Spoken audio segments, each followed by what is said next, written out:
we finish the Q&A, and then finally we approach our very well-awaited speaker. We are all awaiting his presence. He was there with us since the last hour. He's still there with us, I mean. So I'll just stop sharing the screen now and welcome Brother Aashish. He's called Ash very eloquently. People call him Ash in the UK, but I would rather say Brother Aashish. That sounds very decent. I would prefer that myself.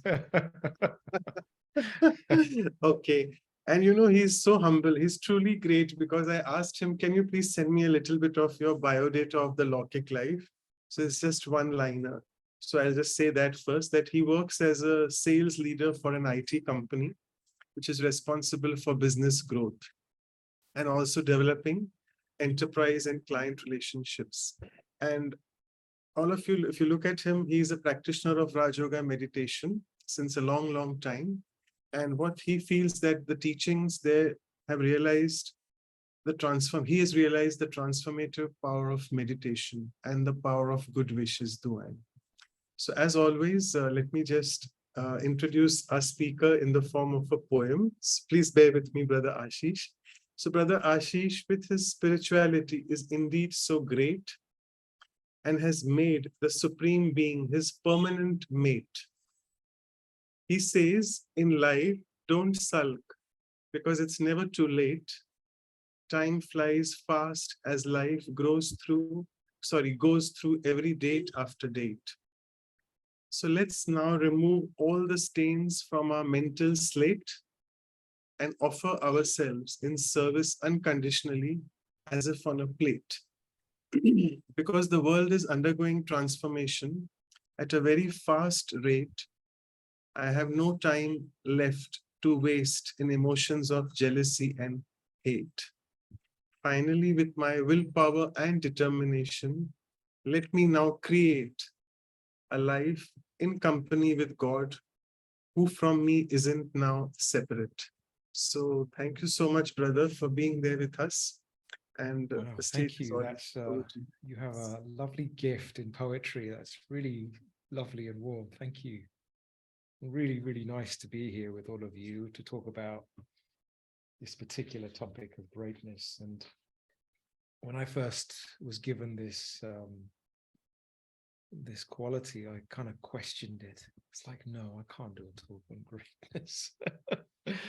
And then it really dawned on me that you know, greatness is not something that perhaps we should strive for, but instead we should strive to have constancy in our virtues. And this for me is something I would love to share with you today, based on what has deeply inspired my own journey. And there have been souls, you know, who have worldly souls who have done immensely great things that have played a part in my life, but also some of the souls that were the founders. Yes, sorry. Bring my mic closer. That were the founders of the Brahma Kumaris, you know, Dadi Janki, Dadi Gulzar, you know, some of these really, really special souls that have been real examples, and not just examples, you know, they have been inspiration in my own journey to transform my life and to really commit to a godly path.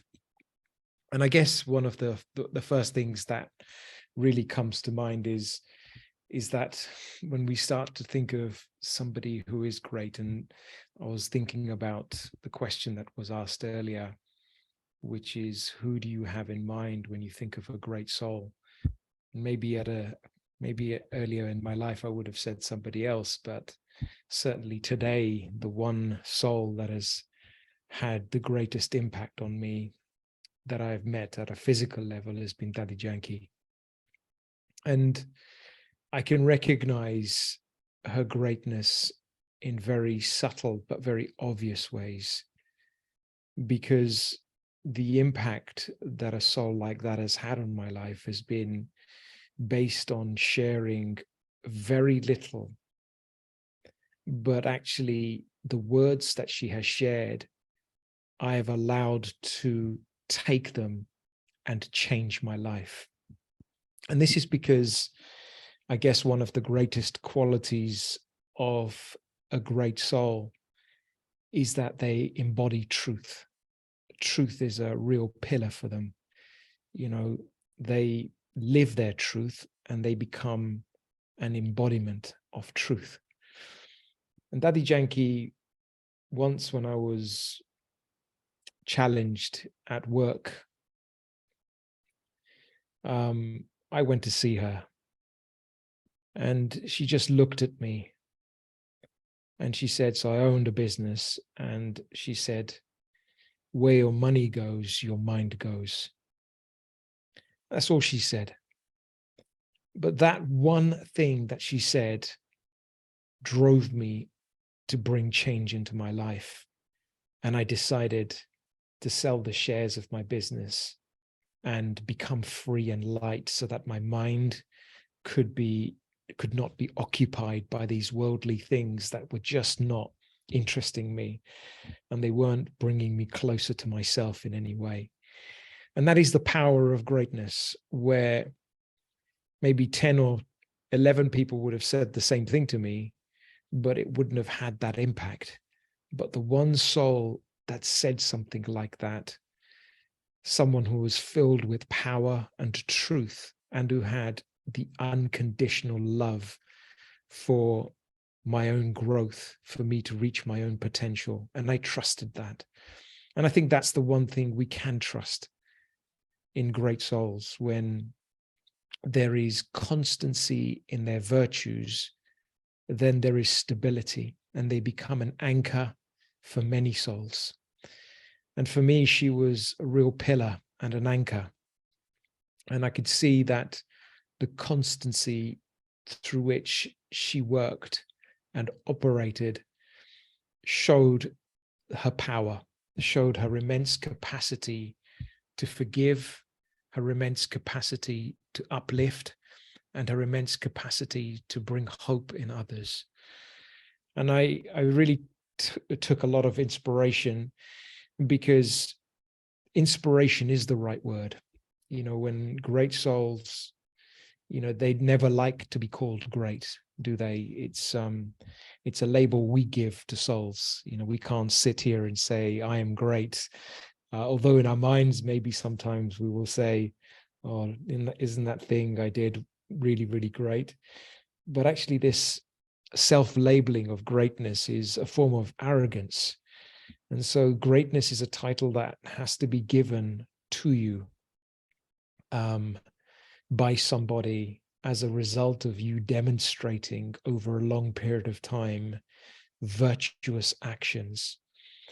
And I feel for this, what is very necessary is to really understand ourselves, because until we can deeply develop a relationship with the self, we cannot truly appreciate our unique mix of qualities that will create an impact in somebody else's life.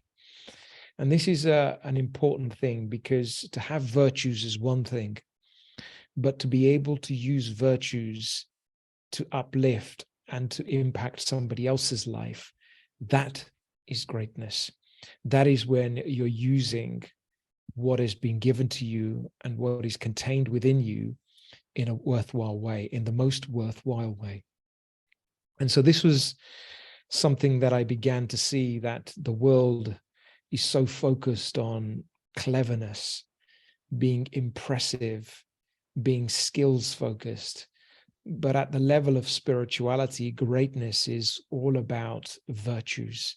And even at a worldly level, when you see the greatest souls on the stage of the world, whether they're athletes, whether they have been, you know, politicians, whether they've been really significant change makers, then one of the things we do recognize about all of these souls is that their greatness comes from a level of humility, not just a level of truth, but a level of humility.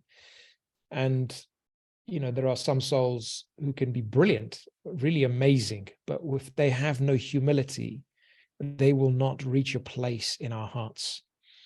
And so humility is greatness. And that is a slogan that we have at the Brahma Kumaris, that where there is humility, there is greatness. Because I can have all of the other virtues, but if I don't have humility, then I cannot be called great.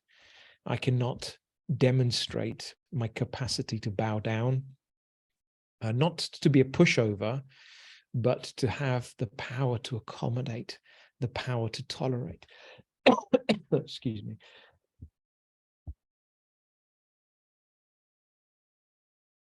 And so this is one of the key and main qualities of a great soul, is that they will display humility in a significant way. And as a result of that humility, I feel that they attract, because when there is constancy in somebody's virtues, now one of the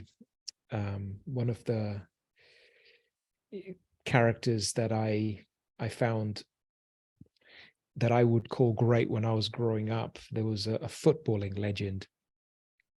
And one of the qualities that really drew me to this individual was not just their determination, but the fact that when everything wasn't going great, they were the ones that were carrying everything. They were the player that would score that goal when the team most needed it. So they displayed their greatness at a time of need. And they took that responsibility and faced the stage with courage. And I think these are qualities that we can connect with. What is it that deeply inspires us about the great souls that, that have touched us, that have really affected our lives in many ways? And to think deeply about these aspects is really interesting, because it shows your own capacity to want those qualities, to seek those qualities, and to also recognize those qualities inside of you. And the qualities that I was seeing in this individual, that I was classing as great, were because they displayed them constantly and consistently. And they were known to make an impact with those qualities. And so it's good to have qualities. It's good to share our qualities, but it's always good to have stability in our qualities, in that they always operate and they always come out, so that we become that stable rock that people will turn to when the time comes.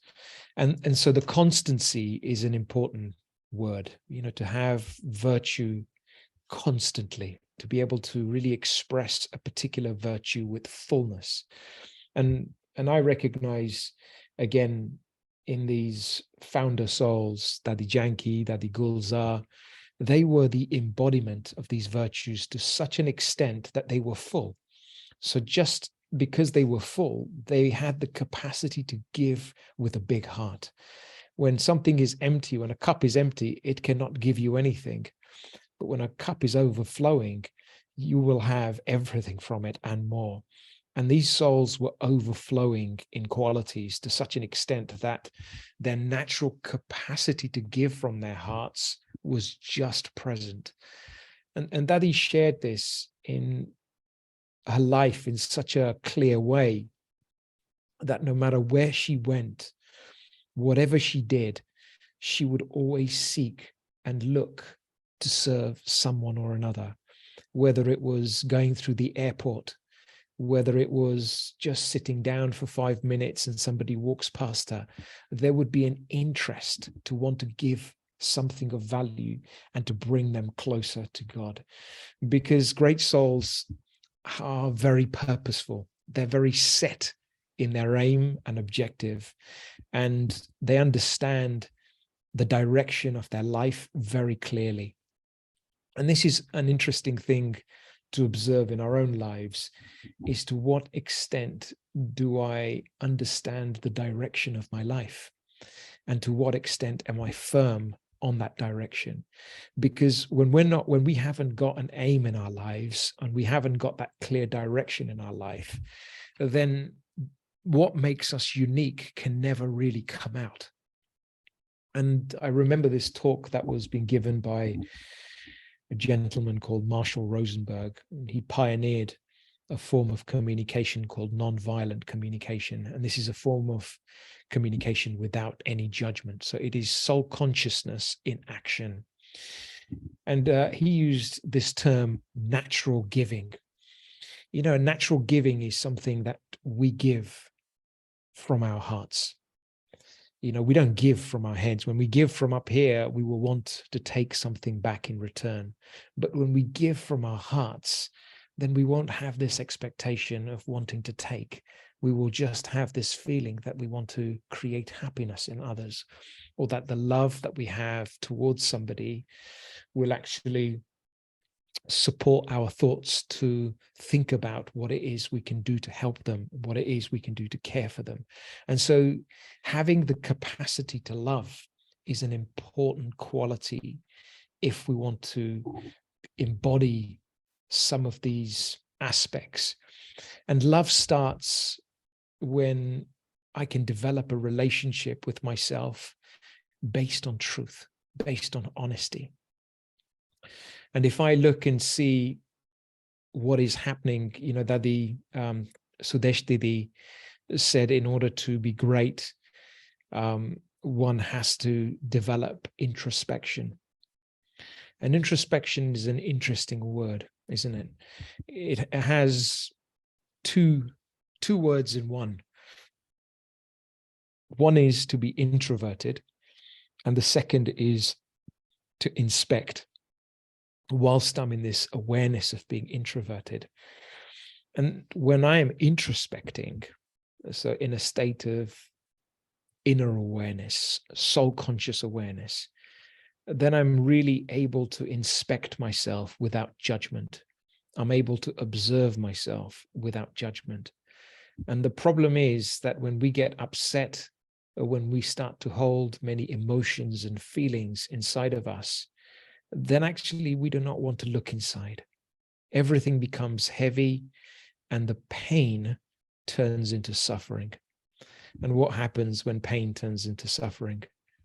Actually, when pain turns into suffering, we don't have this will to see anything good inside of ourselves. And so it is really important that if I want to start to develop and strengthen a relationship with myself and my qualities, then one of the first things I have to do is to begin to create the space to clear the rubbish inside. And we can hold on to so much pain and rubbish in our own hearts. And until we start to cleanse our hearts, we cannot start to cultivate truth inside, and nor are we then able to work with our virtues and qualities, because it will pollute any goodness that we've got. So if anybody is experiencing difficulties in their life at the moment, you may be able to answer the question, you know, how easy is it for you to see good when you are suffering inside? It is very difficult to see good inside of you. You have to spend so much time and effort to let go of all of the ill feelings first, all of the negativity first. And then we can start to see the goodness inside. And sometimes if we're holding on to this rubbish over a long period of time, then it begins to destroy our inner strength. We have nothing left in the tank. The cup becomes empty. And when the cup is empty, then we become very needy. You know, we want to take from everything around us. We want respect from around us so that we can feel good on the inside. We want to do something so that we can feel peaceful. You know, we become very outside in focused. But fullness, you know, when we spend time cleansing our hearts and charging ourselves in meditation, then the energy that we accumulate in a clean space will allow us to retain our inner strength and power. And this is the perfect example of how we can then start to cultivate natural giving.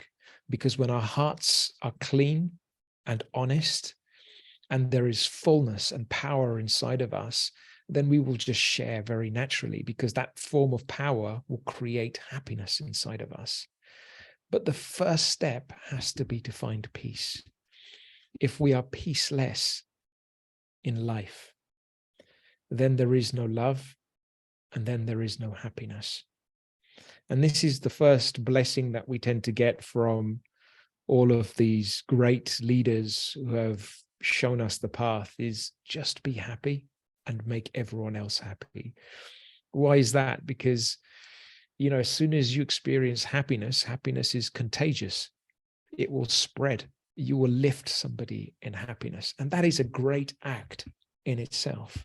That is greatness. There is no other quality, no other task that is as important as to bring happiness into somebody else's life. But first, we have to bring happiness into our lives and to experience that happiness inside. There was another story I wanted to share with you, which showed me the power of self-respect. Because when I begin to build a relationship with myself, and I begin to understand my own unique virtues, then actually I will begin to get to like myself, get to know myself, get to accept myself. And then all of a sudden, I don't need the appreciation of others. I don't need the recognition of others. I don't need the praise of others to feel happy. That self-respect creates my self-worth. And then it's interesting, because when you look at all of the leaders and all of the individuals in your life that have made an impact, one thing that is constant across all of them is that, like a strong tree, they are rooted in their self-respect. And when somebody is rooted in their self-respect, you will automatically have respect for them.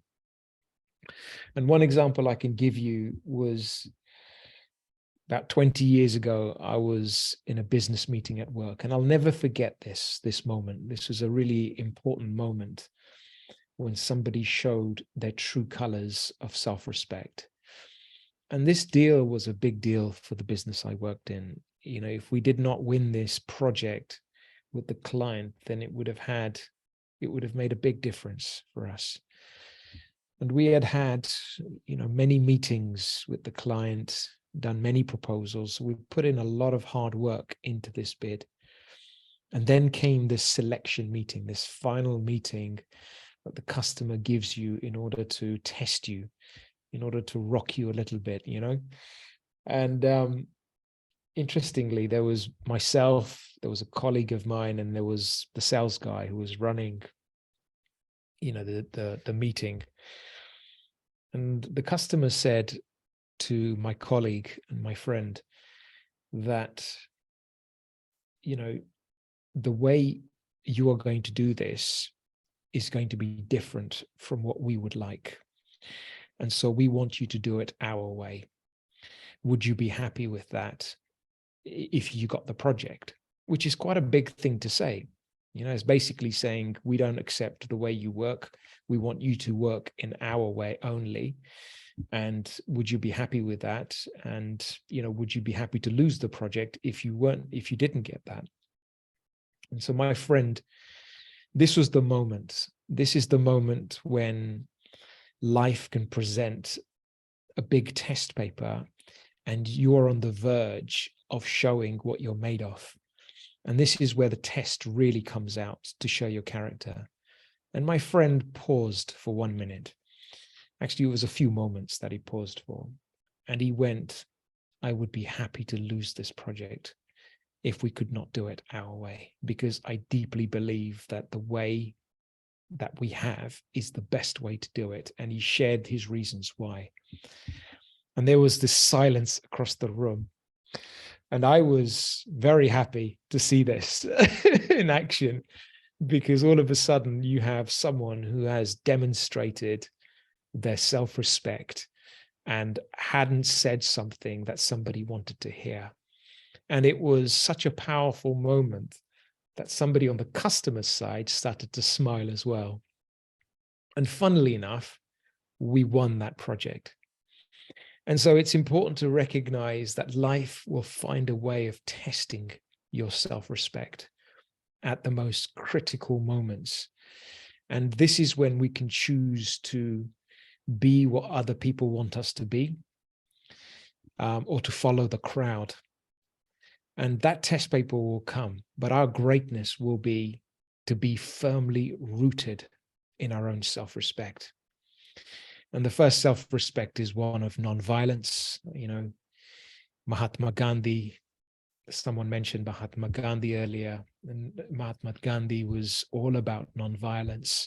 And that principle was so firm in him that everyone followed him on that basis and could see that in his actions, could see that in the way he communicated. And there was a beautiful story that I wanted to share of Mahatma Gandhi that some of you may have seen. There was a video clip of a British reporter asking Mahatma Gandhi a few questions. And I'll read you specifically what this British reporter was asking Mahatma Gandhi. So he was sat there and he said, will you attire in your native Indian dress whilst attending this conference, Mr. Gandhi, or will you prefer European dress? Yeah. And Mahatma Gandhi said, I shall certainly not be found in European dress. And if the weather permits, I shall present myself exactly as I am today. And Mahatma Gandhi was wearing no shirt, bare-chested, and just a loincloth covering himself. And then the journalist asked him, and if the King of England invited you to Buckingham Palace, you won't go in your customary dress, will you? To which Mahatma Gandhi replied, in any other dress, I would be most discourteous to him because I will appear to be artificial. And that to me is greatness. When you're able to see somebody so rooted in their self-respect that they will not be influenced, but they will have the power to influence. And I feel that we will face many challenges and test papers in the journey of life that will come to test whether we can bend our qualities or whether we stay firm and rooted in our self-respect. And that is what creates trust. That is what creates inspiration and hope in others, when we do not shake, but we remain as solid as the tree. And I wanted to share those particular examples because, you know, each of us will have our own examples of what greatness is and what we are inspired by. And there is a distinction between being impressed and to be inspired. In the world today, there are many souls who will impress us, you know, with what they say, with some flowery words, with how clever they are, but very few will truly inspire us to change our lives and to perform actions that can make a difference. And I think it's a good question to ask ourselves, is contemplating on the things in my life that deeply inspire me. Because when we're inspired by somebody or by the actions of somebody, then the reality is that that soul has won not just our minds, but they've won our hearts as well. Hearts and minds have to be won for inspiration. Otherwise, we can be impressed at the level of the head, but actually we will never bring about permanent change in our lives.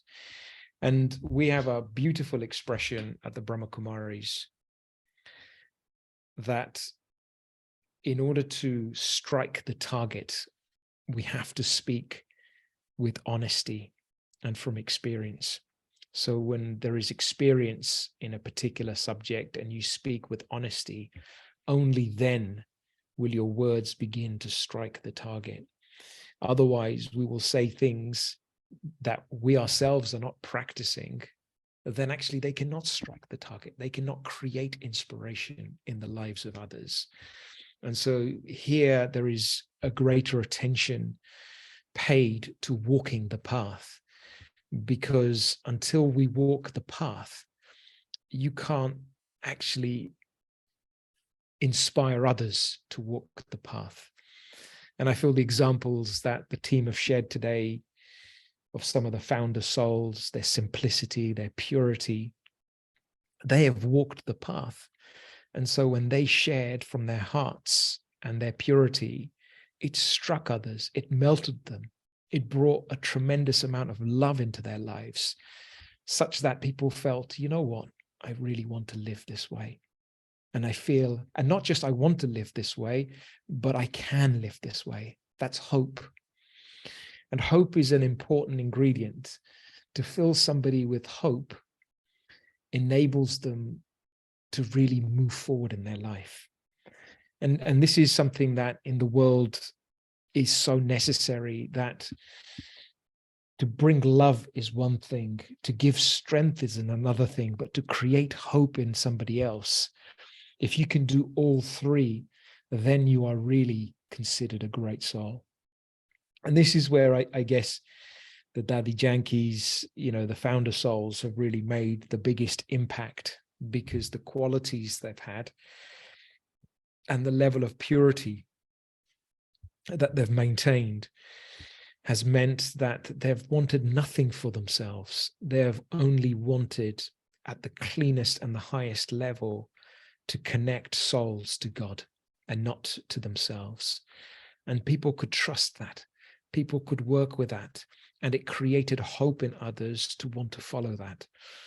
And, I think these are good examples to recognize in ourselves, in the souls that have inspired our own journey, and to see how much inspiration has led me to create change in my life. And when we're able to realize that, that's when we can recognize that they've made an impact in my life. And that is when we give them the certificate of greatness.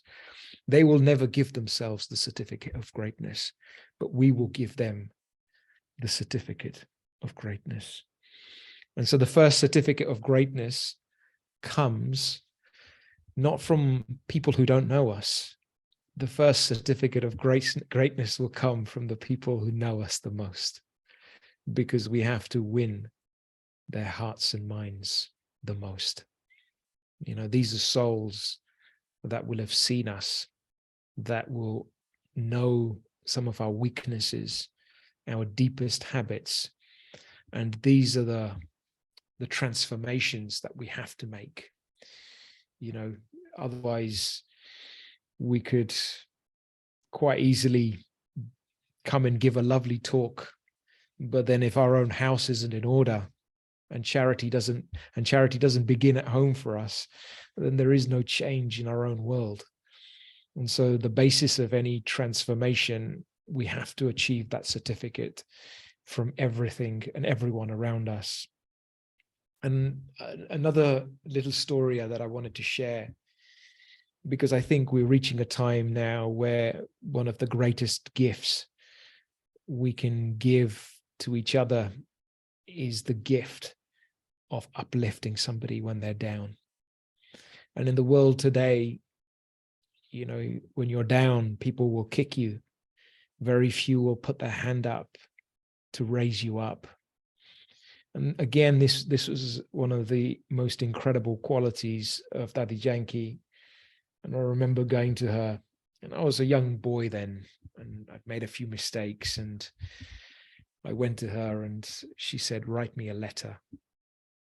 But what she really meant was express yourself with honesty and completely and truthfully. Tell me everything that's in your heart that you wish to let go of. And so I just wrote a letter, and I wrote everything down.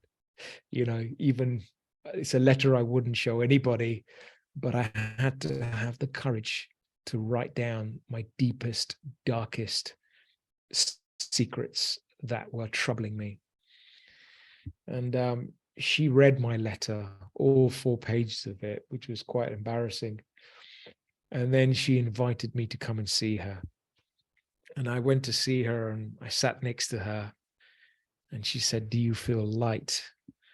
And in that moment, I just started crying. And I was crying and crying, and she was laughing at me. In the sweetest way, she was laughing at me. But she said, she gave me a hanky, and she said, "God is going to take your tears and turn them into diamonds."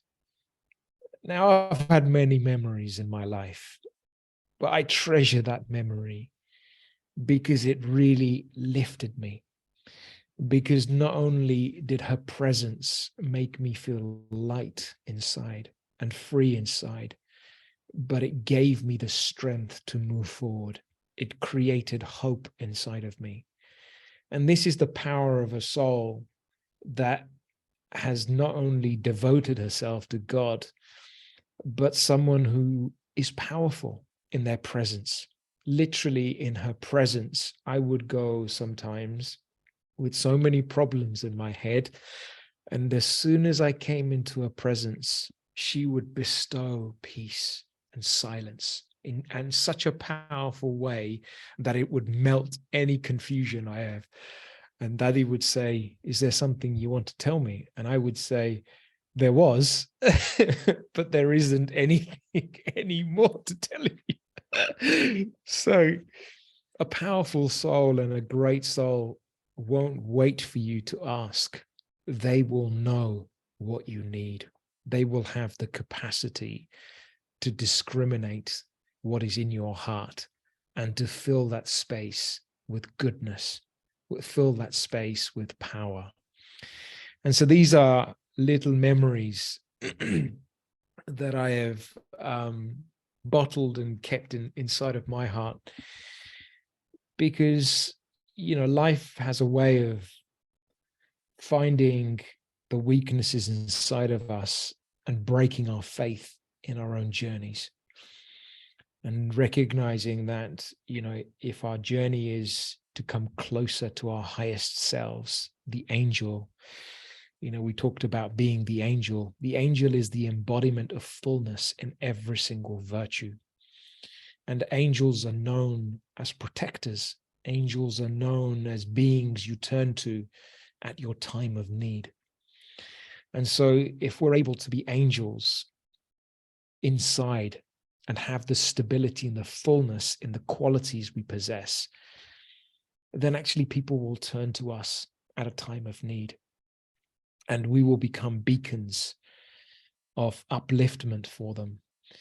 And I feel that this is what the practices of Raja Yoga meditation and the organization that is the Brahma Kumaris has been all about.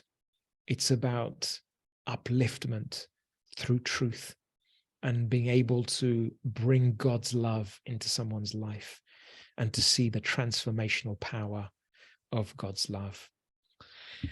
And so one question, I guess, is how do I begin to strengthen my virtues? The first thing is I have to begin to understand that I am a being that is full of virtues.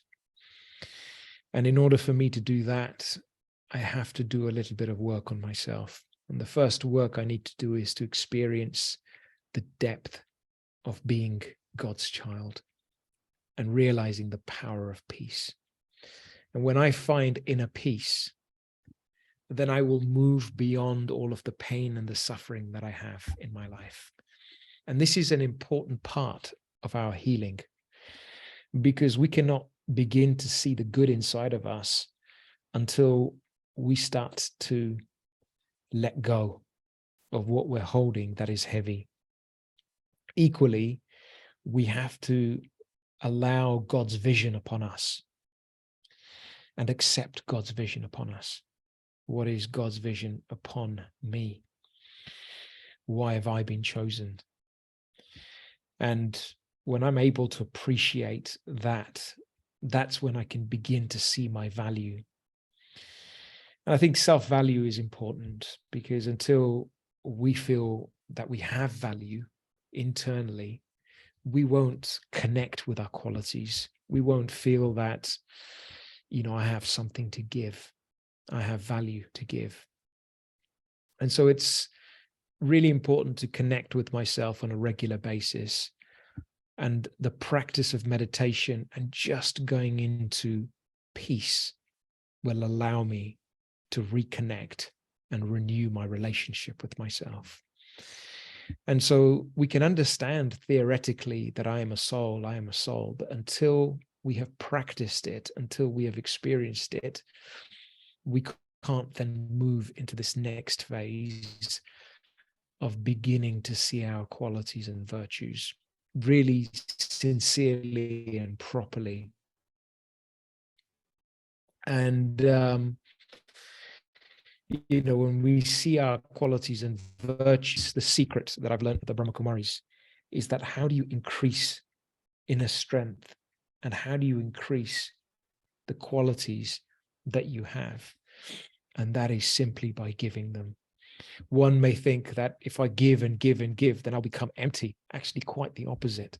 The more I give, the more it creates fullness.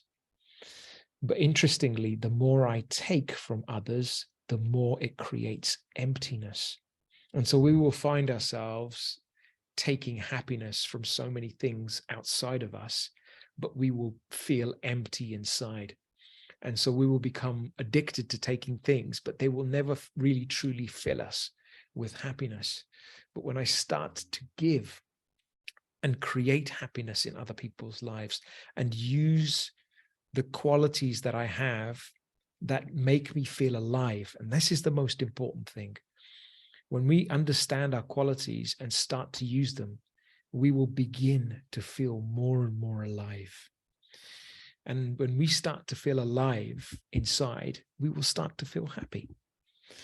And that giving starts to create a habit, a sanskar of giving, and it increases the quality inside of me until such point that then becomes my purpose.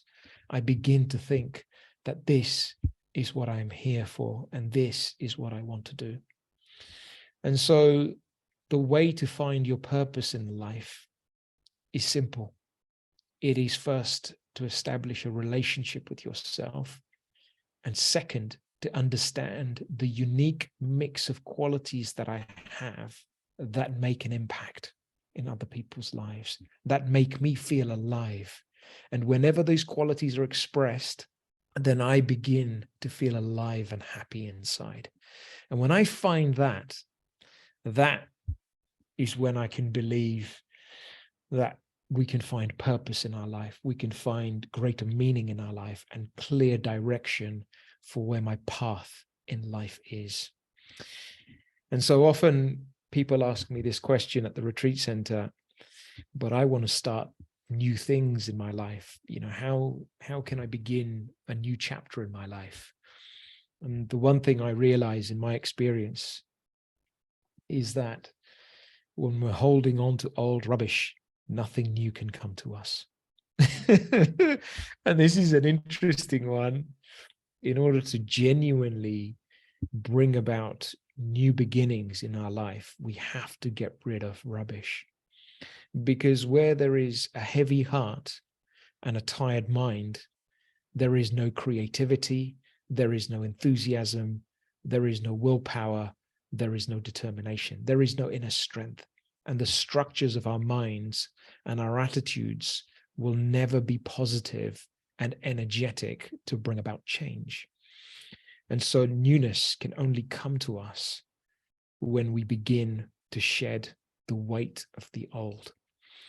And so in this way, we can not only identify the qualities, but we can then begin to attract new beginnings and new directions for our life so that we can apply those qualities more and more. and strengthen them inside of ourselves. And then this is what people will ultimately remember. They will not remember how much money you earned. They will definitely not remember your job title. They will never remember how good looking you were. They will only remember how the feeling you left them with. And that is the one thing that is certain for all of us, is that people may forget the scenes where you were there, but they will never forget the feeling that you left them with. And so on that note, I just wanted to pause on this subject of greatness, because I think I have really shared a number of things and some stories that hopefully all of you can resonate with and recognize that it isn't greatness that I should strive for, but it is the embodiment of virtue that makes me me. And I feel that that is the key thing, is if I can display my virtues to others, then I will activate them in somebody else. You know, when you are kind, always see the scenario that when you allow somebody to come out of the road, maybe less in India, but more here in the UK, when you let somebody else come out, they'll automatically do the same for somebody else. So our kindness activates kindness in somebody else. And so how do we remind other people of their greatness? We show them. Showing them is the only way.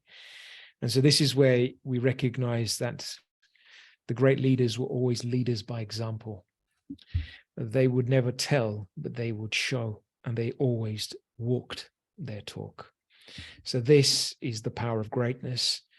This is the power of being real, and to begin to walk my talk by practicing what I preach, and more importantly, being the embodiment of the qualities that I wish to see in others.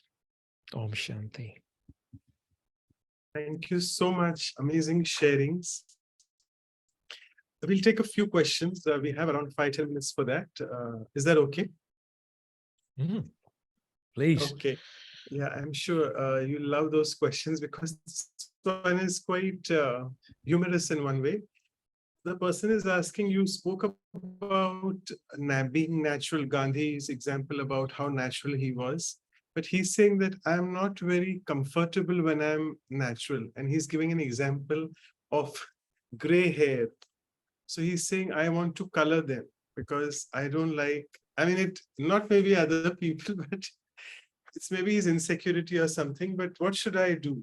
I mean, I want to be natural, but I can't be because of other people, I feel. That's Yeah. I think this is an interesting thing, because in life, we don't realize that the way other people see us creates our sense of identity and self-respect. And this outside-in approach to how others see me will determine how happy I feel about myself. And so when somebody sees that I have gray hair and they find me less attractive, then I will feel less about myself. It will affect my self-esteem. But Raj Yoga meditation begins to change that completely the other way around. It shows us a lot more about it breaks our identification with the physical. That's the first thing. And it develops our identification with our qualities. And that's the main thing, is when I begin to identify with my character and my strength of character, then my appearance won't really matter. Then we will go beyond the superficial. We will begin to develop a sense of self-respect based on what's inside. And so to finish this insecurity that comes from wanting the recognition of others and wanting the praise of others and wanting to be seen to be good by others in order to feel happy inside. In order to finish that, I have to start to develop a relationship with myself beyond this physical body. I have to really connect with my true nature of peace. We have so far in our lives been conditioned to take peace from what somebody says nicely about us, how somebody respects us, outside in. And now everything is unstable, because when everything on the outside is unstable and our sense of self comes from everything on the outside, then as soon as somebody says something horrible about me, then I will start to feel low about myself. And that's a sign that my self-respect is low, and I need to develop a stronger self-respect. And so the practice of meditation will allow me to break away slowly and over time from the tendencies and this desire to want to be seen in a different way by other people. And I will be rooted in my self-respect. That's the short answer. That's a great answer. Okay. We got a comment as well from someone saying a great question answer. Okay. I'll take another question. It's about a colleague. It's a person saying about his colleague that we are colleagues at work. We do the same work, but the other person gets more appreciation and he's called great by the manager or someone. And I don't like it when that happens, because we're doing the same work. So how can I earn that statement of being called great from my manager? Can I do something different? Just to be solid in what you do and be quiet, you will be earning the praise of your manager. Believe you me, the one who shouts the loudest is the one who seeks attention. And, as a leader, they don't tend to impress. The ones who are solid and stable and silent and are rock solid, they're the ones that impress. And they're the ones that don't need the attention, funnily enough. So the desire to want attention in itself will hamper you. But when you recognize that I do not need the recognition, the praise, and the acknowledgement and appreciation of others to feel good about myself, that's when I've developed enough self-respect and faith in myself. And when this starts to grow in myself, then I will feel solid within myself. I will feel that I don't need the validation of others to feel good, because I'm honest and I have done my job to the highest level. But until we start this journey and this transition into developing self-respect, this is all to do with self-respect. When my self-respect comes from receiving praise and recognition from others, then I will never be myself. I will always try and be someone different in front of somebody. And so to present yourself as authentic and real, just be yourself, quietly do your work, and believe you me, you're the ones, it's the quiet ones that are often, kind of respected the most. They aren't given much attention, but they are respected the most. And that's what I know from my own experience as being a leader, but maybe I'm different. But generally speaking, anyone who is very needy for attention is a drain, because they need too much praise and attention, and nobody has the time to do that now. But the ones that are solid and don't need that, they get the respect. And that's the most important thing. So what is it that I need to do to develop and strengthen my own sense of self-respect so that I don't need the respect of others? That's the question. And that's a good question to ask ourselves. And the first stepping stone for that is I have to begin the journey of disidentifying with my role and with my body. And that will allow me to strengthen self-respect. The more I keep going into peace, the more I will become comfortable in myself. And the more I can become comfortable in myself, then I can accept myself as I am. Then I don't need the acceptance of others to feel great. I accept myself. It's when we don't accept ourselves, that's when we need other people to accept us. That's when we need other people to praise us, because we're not seeing our own self-value, and we're not accepting our own self-value. I hope that helps. Yeah. So There are a few questions. I'll just take the last one in the interest of time. It's regarding some BK disciplines. Someone is asking, how can I explain to my family and friends that I can no longer eat food cooked by them or eat at family functions without causing offense? Yeah, this is a really, really good question. And it's one that came And up to last add to weekend. that, sorry to interrupt. To add to that, there's one also that I want to become a BK, but I don't want to wear white. So all of you are in white. Is it Yeah. great souls are always white, something like that? So we can. So I'll answer that question first. And Mahatma Gandhi's story came up for me, which is, sometimes we can dash to go and wear white so that we appear to be something, but we don't feel it internally. And then we are not able to present ourselves as we are. So to be real on this journey is to really understand and develop a relationship with the knowledge and to be touched by the knowledge. The wearing of white will come naturally when I begin to transform my life. You will have the feeling that you want to wear white. But, I never prescribe that to the students that I teach, because I want them to feel genuine on this journey. I want them to feel, and there's one student that I've been taking for a little while, and she asked me, why haven't you asked me to wear white? I said, when you're ready, you will want to wear white, And she goes, it's good that you didn't ask me to wear white, because I don't have the feeling to wear white. I was like, brilliant. Then you keep coming and taking benefit. That doesn't mean you don't embrace the teachings. That doesn't mean that you don't connect with this knowledge, that you have to certainly fit into this box. No, you come and take benefit of the knowledge. Forget wearing white. The second question is related to, I'll share a story on the white thing first. I remember when I was going through my rebellious period, and I came when I was a little child. And so when I started going through my rebellious period as a Brahmin, I didn't want to wear white. I had no interest in wearing white, but my family made me wear white when I went, to the ashram. And one of the brothers said to me, "Pakka ho gaya," and I melted in embarrassment. And because I was presenting myself as somebody who was following the disciplines, but I wasn't.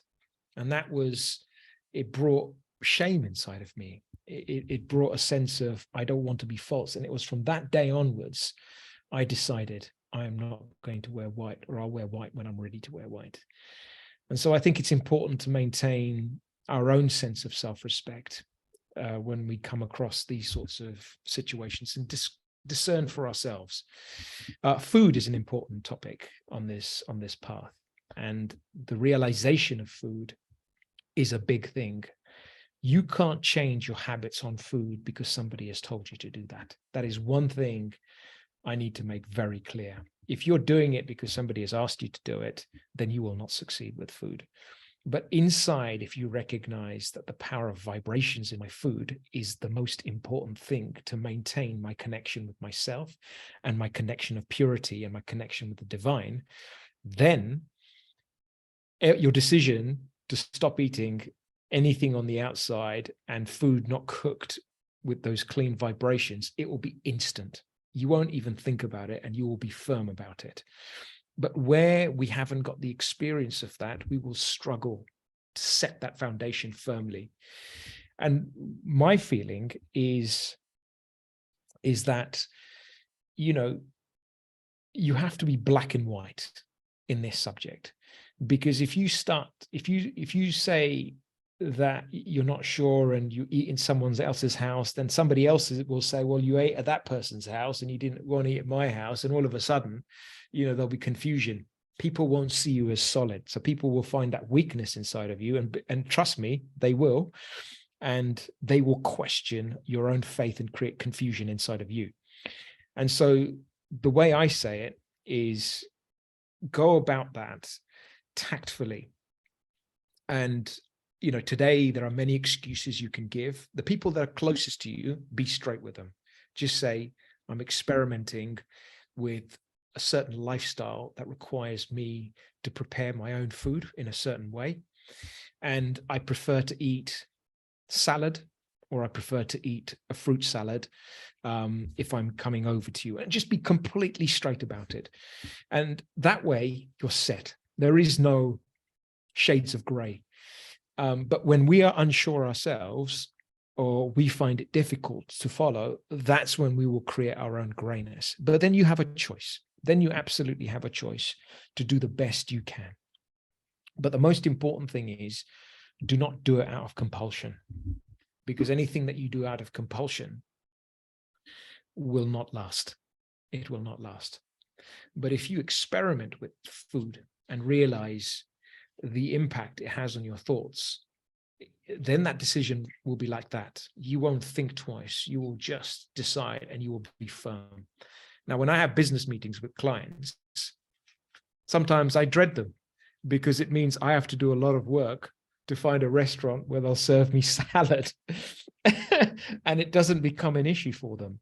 But when I go into business meetings, I'm very, very clear. I will never allow food to be an issue. So I will order very decisively. I will have something on my plate. They will have something on their plate, and the conversation starts. Food just becomes the secondary thing. So in that way, when we are firm inside of ourselves, then food is never an issue. It's only an issue when we are first starting this journey and we're unsure, and we're still yet to experiment with all of these things. But yeah, to make your stall firm, particularly to your family, start from day one. Because when you say, "Oh, I'll eat at your house, but I won't eat at somebody else's house," it's not going to work. You will experience a lot of defamation. People will say, "Well, you're not following your own path," and these are the tests you will get from your immediate family. They will probe you. They will watch you.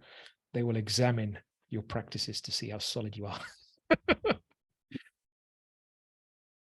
Fantastic. So all your answers were really on the sort of a bullseye, or hit the target. Perfect. Thank you. Let me just, we have already reached 10 p.m., but we will just, I don't know, I can't share the screen again. So Sister Anu, if you can just, there's some problem today. If you can just share the screen for me, and I'll do the announcements quickly. Yes. And then we'll go in the meditation with, okay.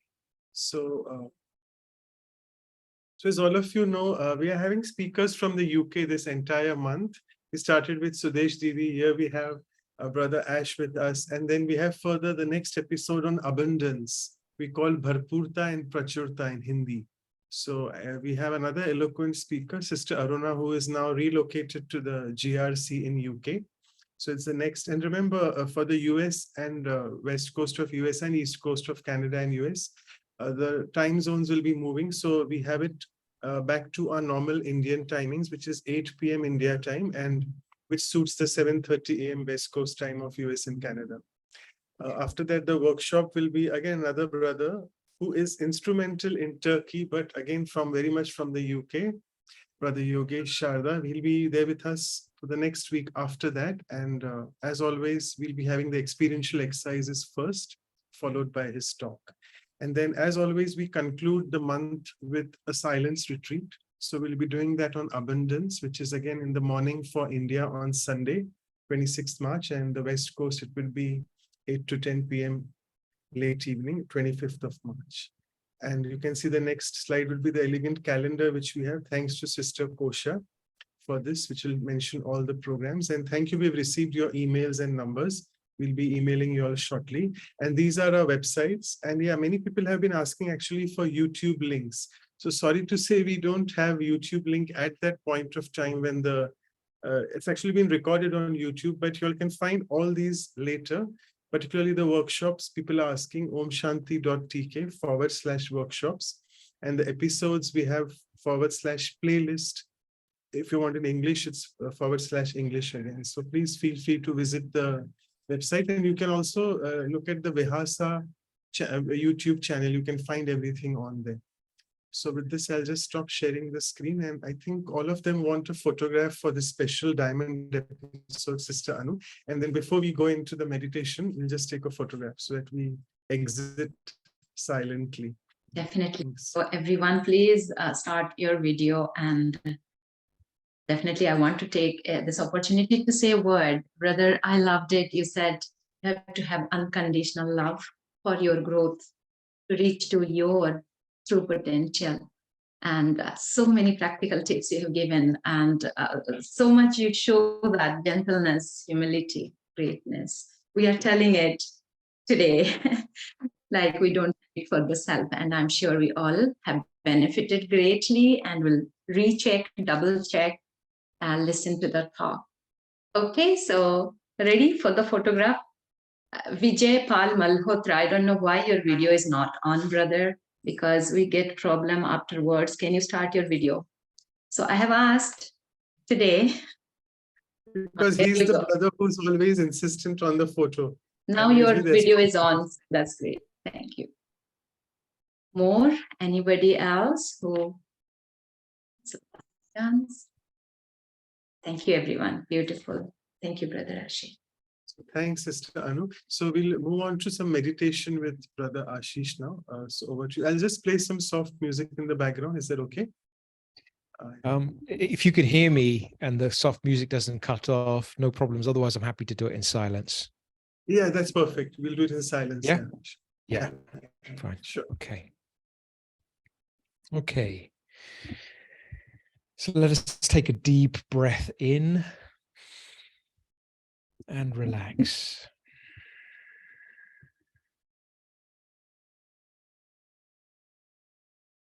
And allow the body to relax. And just bring the mind into this present moment.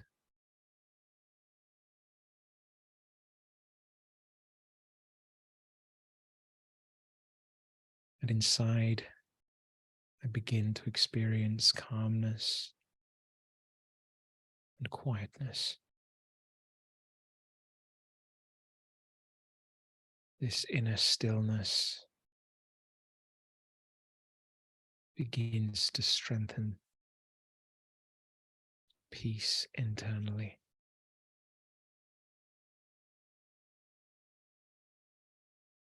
And as I set myself in peace, I allow the mind to release away any scenes of the past, any thoughts that do not belong in this moment.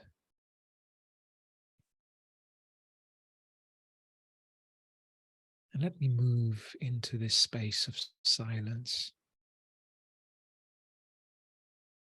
Let me begin to enjoy this connection with myself. In inner peace, I can begin to embrace my value.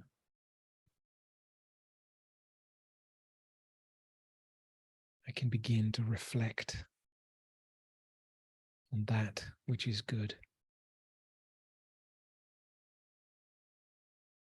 And it strengthens my self-faith that I am on the right path by seeing my inequalities that are helping me become good in character and peaceful. And in silence, I'm able to observe my value. I'm able to recognize what is it that brings aliveness into my heart. What it is that deeply inspires me to be better, to raise my consciousness,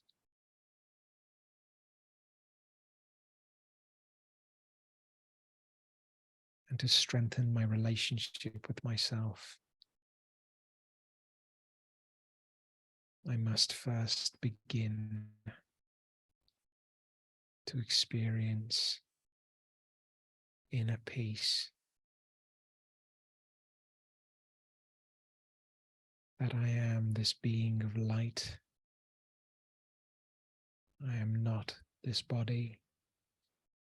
I am not my gender. And I am not my name.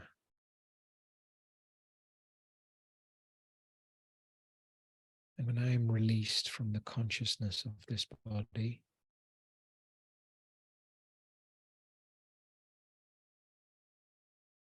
I can begin to appreciate myself.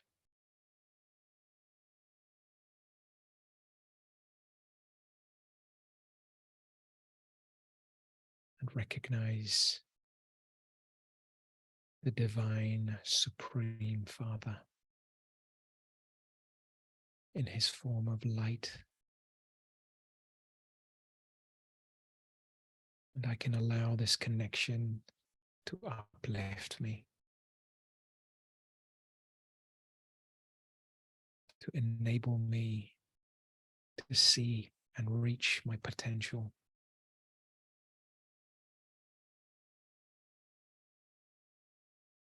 And to examine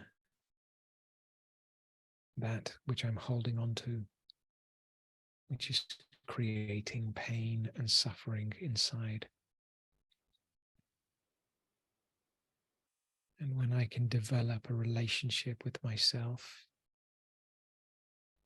with honesty, then I can be loving to myself. It is with the power of truth and honesty that I can begin to get to know myself and get to enjoy my own company. So let me recognize my own specialities and qualities. And let me share these in the service of others, my family, my friends, anyone in need. And the more I share them, the more they strengthen, the more consistent and constant they become.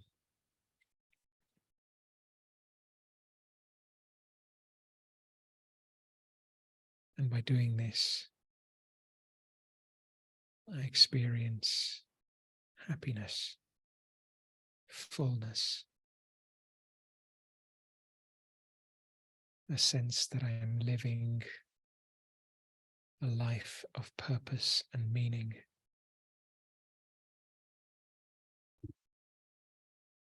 So let me hold this intention of building and renewing my relationship with myself and cleansing my inner world of any negative feelings, any heaviness. Let me become light and free inside. Let me maintain my inner purity.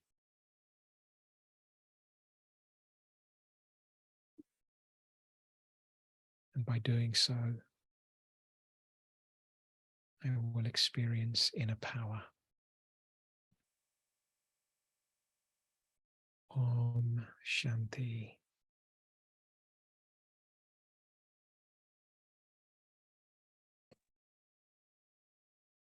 So thank you once again, Brother Ashish, for the fantastic experience and your sharings. Thank you. Thank you for having me. It's been a pleasure to join all of you and be in your company and just listen and observe on this wonderful topic. So, yeah, see you all again soon, no doubt. Sure. We'll see you again soon, brother. Thank you so much. And thank you, Thank you. for being here. Bye. Thank you.